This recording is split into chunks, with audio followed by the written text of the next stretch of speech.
lwgwfwr 6:9 आव मेथाइ lyrics text खालामनानै माबोरै एलाइट मोशन इफेक्ट होना एडिट खालामो नोंथांमोना रोङाब्ला ना बे भिडिअनि गेजेरजों सोलोंनो हागोन आरोना थ' भिडिअखौ जागायनोसै बिदिब्ला गिबियावनो काइनमास्टाराव हाबनानै आरोना 6:9 आव दोंसे मेथाइ लिरिक्स टेक्स्ट खालामना लाग्रोनोसै आरोना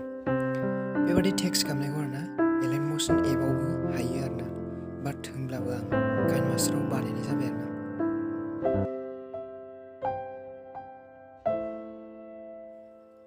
जानो हागौ नोंथांमोना बेबादि टेक्स्ट खालामनायखौ रोंखायो बेनिखायनो आं बेखौ बारा मोजां देखायला डाइरेक्ट काट खालामनानै देखायनोसै आरोना लिरिक टेक्स्ट खालामनायखौ एक्सपोर्ट खालामनायनि उनाव आरोना आं दायो एलाइट मोशन एपआव हाबनोसै आरोना एडिट खालामनो थाखाय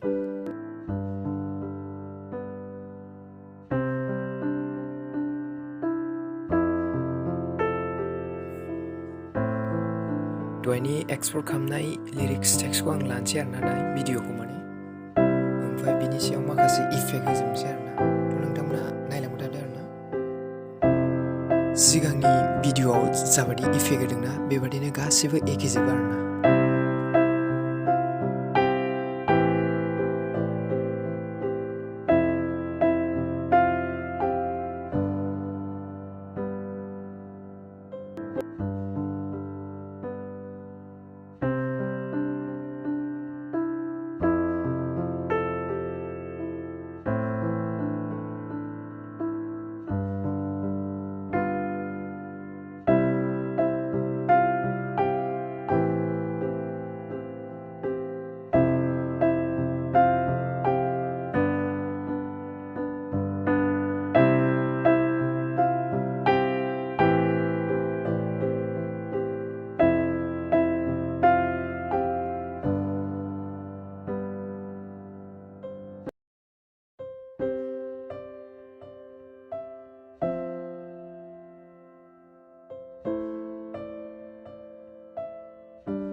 गासिबो इफेक्ट होनायनि उनाव दायो भिडिअखौ एक्सपर्ट खालामसै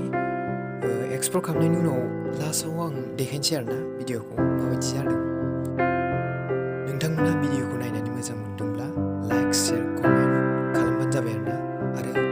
इडिट खालामनायखौ जुदि रोङाखैब्ला कमेन्ट बक्सआव कमेन्ट हरबानो जाबाय जाहाथे आं फिन नोंथांमोननि गेजेराव भिडिअ लाबोफिननो हायो